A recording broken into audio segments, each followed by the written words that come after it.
Hi, I'm Ben Salisbury with the Salisbury Creative Group, and I'm here to tell you that business acumen eats wine knowledge for breakfast. I know that some of you are not going to be keen on this video, and that's fine. It's not for everyone, but I believe there's enough people out there who need this message and will take it to heart, put it into practice, and make a meaningful difference in their business. The wine business tends to attract people who are very passionate about wine, which is great. It's how I got into the business 30 something years ago. But it has become so competitive that wine knowledge is just not enough.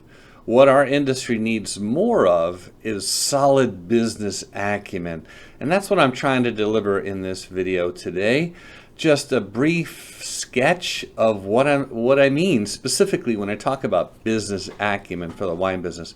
I also want to qualify this totally works for other consumer product categories as well, not just wine. It works for spirits, for beer, and pretty much anything else. In my experience of hiring, training, leading salespeople, this is not something that is necessarily in their wheelhouse of strengths, and that's okay. Sales success is very driven by personality and relationship building skills and keeping your commitments and promises and all of your follow-up. That's awesome. Very, very important. But the leadership of salespeople, the sales leaders and other business leaders need to have a solid grasp of business acumen. You know, I'm very fortunate. I spent 17 years working for publicly traded wine companies. And so we had to have strong business acumen as sales leaders. It was imperative to delivering the business objectives. So I'm really thankful for that. Those of you who work for smaller companies, privately held companies, sometimes this tends to get a little bit overlooked. Anyway, let me dive into some specifics for you. The first thing you want to understand about business acumen for the wine business or spirits business is you have to understand the key drivers of the business. And when it comes to wine, the primary driver is volume. Wine is heavy, it takes up space, it's highly perishable. We're very dependent on what's in the vineyards for our supply. We can't adjust the supply of grapes up and down every year. We're kind of locked in to this 4 or 5 year cycle. So if you don't meet your volume goals consistently every year, you're going to have serious business problems. So everything you do needs to have this idea of volume, meeting your volume goals, being the primary reason for how you spend your time and invest your resources. So understanding your key business drivers is the first step towards having more business acumen in your company. The second thing about understanding the key drivers is the quality of distribution. Quality of distribution is key. You need distribution and lots of it, but you need the right kind. So things like retention of the placements come into play. Velocity, sales per point of distribution. How many points of distribution do we have that deliver good solid volume month after month after month? It doesn't do the business any good to make a placement and then have that account never purchase again. We call this one and done, and it is the curse of high productivity and meeting your business objectives.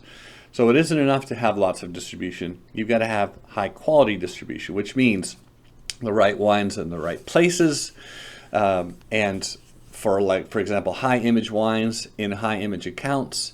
And then to meet that all-important volume objective, you've got to have your distribution in places where when they place the product, it's going to produce meaningful volume.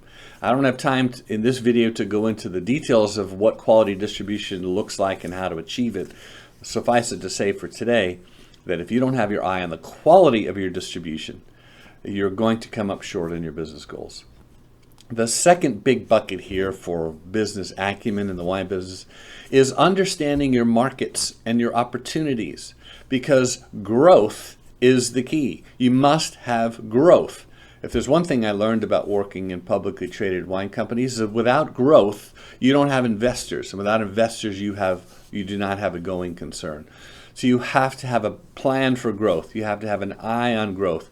And the growth that's in your plan has to be sufficient to support the investment of the people who are, backing your company, the owners, the investors, etc. So you must have growth. And to get that growth, you better know where it's going to come from. You better have a very solid strategy of how you're going to achieve growth. So understanding markets and opportunities is absolutely paramount. And some of this is very simple. Fish where the fish are. Know where the business is being done. Know where the majority of the accounts that are going to drive the volume is being done, and then go after that business. But you have to map this out. You cannot leave this to chance. You cannot just go with your gut. You can't just go with the flow. And just working hard for the sake of working hard, generating a lot of activity, traveling all over the place, spending lots of money, that is not strategic. That is not a plan. So you must step back and ask yourself, where is our growth going to come from? Which markets, which channels, which specific customers, which products? You must be very, very strategic and understand your markets and your opportunities. And the third thing, it has to do with courage and discipline to execute your plan. There is a tremendous lack of discipline in the wine business. We tend to revere wine knowledge over business acumen. We spend a lot of time gaining various certifications and all of that, which is great. My hat's off to people who can pursue that. But it's not enough. You must balance those things with the courage and the discipline to narrow the focus of your activity. So let me give you some specifics. The way to accelerate sales and to accelerate depletions and achieve your volume goals is to have the courage and discipline to narrow the focus of your selling activity to only the most attractive and responsive accounts. You must ignore most customers. That takes a tremendous amount of courage and discipline. Account sold is a horrible measure because it assumes all accounts are equal. Don't be misled by the idea of measuring accounts sold, because just because your account sold is growing does not mean your business is going to meet its objectives. It goes back to the quality of distribution issue. Better measurements are, how are we doing in the accounts that are going to deliver the number at the end of the day? How are we doing in the accounts that we've identified as the richest targets? And let's refine or confine our activity to those accounts.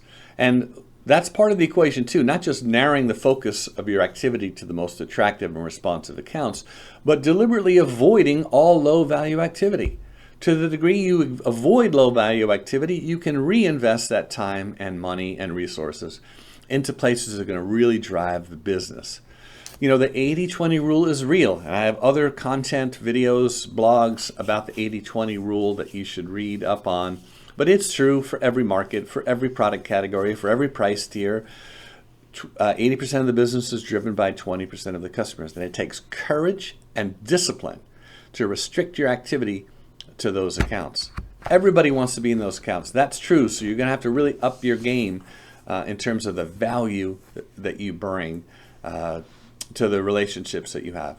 Anyway, those are just 3 really quick pieces of advice about how to put more business acumen into your business, how to balance some of that product knowledge with good, solid business acumen. Hope this is helpful. If you're watching this on YouTube, please subscribe, hit like on this video. If you're watching this on LinkedIn, share it with somebody that you think could use this message, and I'm sure you know somebody. Thanks so much.